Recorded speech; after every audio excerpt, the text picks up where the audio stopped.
Buongiorno, volevo sapere una cosa, come si gestisce così tanti animali insieme e se ha qualche aneddoto divertente nel gestire, nel realizzare un film del genere, e volevo sapere anche un suo parere di come il documentario per animali, sugli animali è cambiato negli ultimi 20-25 anni, che all'inizio era veramente di nicchia, adesso è un filone narrativo che piace, che incuriosisce, permetto di dire, non solo i più piccoli, ma mi ci metto dentro come adulto ed è un modo meraviglioso secondo me di raccontare storie. Grazie.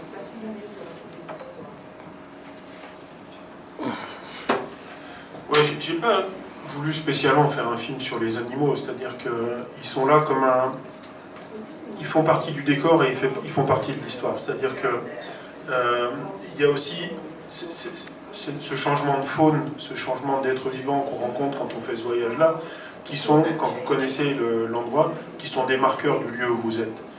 Les albatros, vous ne les voyez que quand vous êtes au milieu du passage de Drake, quand vous êtes dans le Deep Ocean, d'une certaine manière. Vous ne les voyez pas ailleurs. Et vous savez que quand vous êtes là, vous n'y serez qu'un court instant et qu'après ils vont passer. Ce petit oiseau blanc que vous avez vu dans le film, qui s'appelle le pétrel des neiges, pour moi il est aussi important que le manchon empereur quand vous êtes en Antarctique. C'est un animal qui ne vit que vraiment dans le très grand sud. Et donc pour moi, c'est plus que des animaux. Et j'ai vraiment voulu essayer de me détacher de la dimension animalière. Vous avez compris, c'est pas un documentaire animalier, c'est beaucoup plus que ça.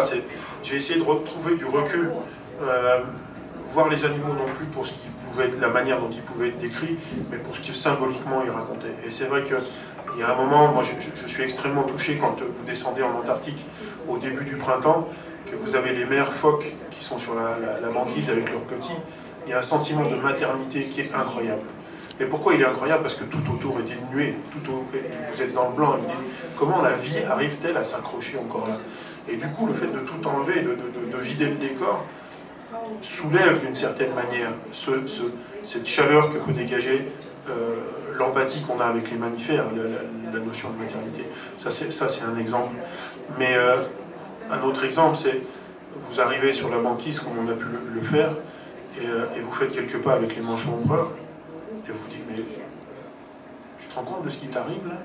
Il y a des animaux qui sont venus me voir, qui font quelques pas avec moi, et qui vont vivre leur vie. Dans quel autre endroit dans le monde on arrive à avoir cette relation pacifiée avec des animaux? Mais c'est proprement un privilège hallucinant. Et quand vous vivez cette expérience-là, vous ne pouvez plus vous comporter de la même manière avec le reste du monde, avec le reste de la planète.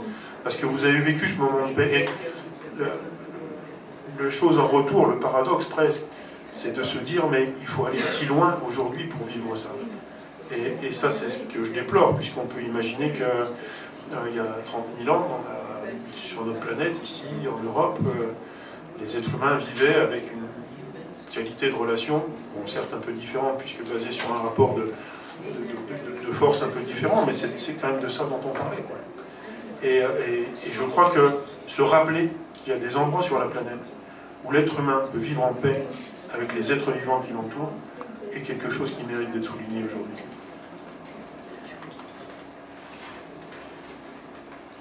Ancora in italiano. Intanto complimenti per il film.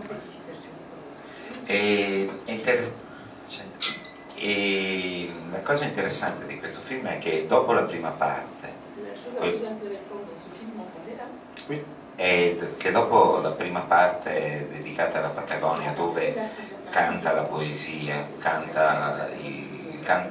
lei riesce a far cantare i luoghi e a guardarli, ci si aspetta nel film un'evoluzione e invece c'è come un blocco.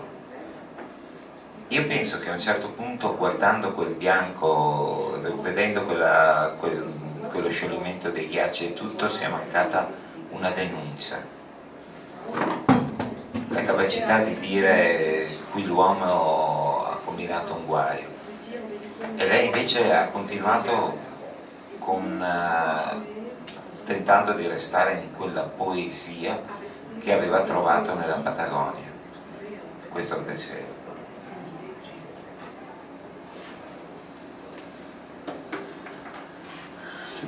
C'est une remarque importante. J'ai fait 2 films qui étaient, on va dire, plus militants, en tout cas un film qui s'appelle La glace et le ciel, un film qui s'appelle Il était une forêt. La glace et le ciel consacré à un glaciologue qui s'appelle Claude Lorius, qui a découvert le bouleversement climatique en forant les glaces de l'Antarctique. Il était une forêt pour expliquer que quand on coupe une forêt, ben, il faut 800 ans pour qu'elle se... Et j'ai eu une ONG pour faire des programmes pédagogiques, etc. etc. Et il y a quand même un moment où je me suis dit, j'ai l'impression que je parle dans le vide. Je n'arrive pas à faire changer les choses à la vitesse, au point où moi j'aimerais qu'elles changent. Et qu'est-ce qui reste au fond? Aujourd'hui, plus personne sur la planète peut se dire je sais pas. Je sais pas ce qui m'arrive, je sais pas ce qui m'attend, je n'ai pas d'éléments scientifiques pour juger, je n'ai pas de technologie pour changer les choses, tout le monde sait ça. Ok. Partant de là, on fait quoi? Et moi, dans ce film, j'ai voulu revenir au cœur des choses. J'ai voulu revenir à la beauté des choses, à la poésie des choses, à la sincérité de la vibration d'un paysage. Quand vous rentrez dedans, est-ce que vous pouvez ressentir ça? Ça ne peut pas tricher. C'est pas des choses qu'on vous donne, c'est pas des choses qui sont fabriquées, c'est pas des choses qui sont écrites. Quand vous arrivez au pied des tours de Payne et que ce truc vous saisit tellement il est puissant, il n'y a rien d'autre à dire, ça suffit. Et je pense que ce voyage fait comme ça, il veut dire ça. Regardons la beauté du monde, retournons dans l'essentiel, confrontons-nous à la puissance du monde. Aujourd'hui, quand on vit en Europe, quand on vit en Occident, on a l'impression que le monde est archi-dominé, archi-soumis, etc., etc. Coupez l'électricité juste 3 jours, et vous allez voir si le monde est soumis. Faites juste un pas de côté, confrontez-vous au désert, au froid, pendant 3 jours en autonomie, vous allez voir si le monde est soumis. Et aujourd'hui, je pense qu'il y a plein de débats qui sont des faux débats, parce qu'ils sont engendrés par un monde qui est artificialisé à l'extrême. Mais quand vous retournez dans ce monde-là, la vérité, elle s'impose tout de suite. Et je pense que dans ce contexte où effectivement il est difficile de trouver une issue, vous savez, je vais vous citer une anecdote. Une fois, ma fille m'a dit, je venais de faire une interview, elle m'a dit, qu'est-ce que tu as raconté? Je lui ai dit, un peu comme d'habitude. Elle m'a dit, mais tu sais, vous serez la dernière génération à mourir de vieillesse. Et quand votre enfant qui a 18 ans vous dit ça, et que vous avez l'impression de vous impliquer quand même, d'essayer de faire des choses, vous dites, mais qu'est-ce que j'ai raté? Qu'est-ce qui ne va pas? Et je pense que ce qui ne peut pas tricher, encore une fois, c'est l'immersion dans la beauté du monde, c'est la compréhension du monde dans lequel on vit. Et une fois qu'on a réussi à capter cette émotion, une fois qu'on a réussi à capter cette empathie, j'espère qu'on se comportera différemment. Mais c'était back to the roots.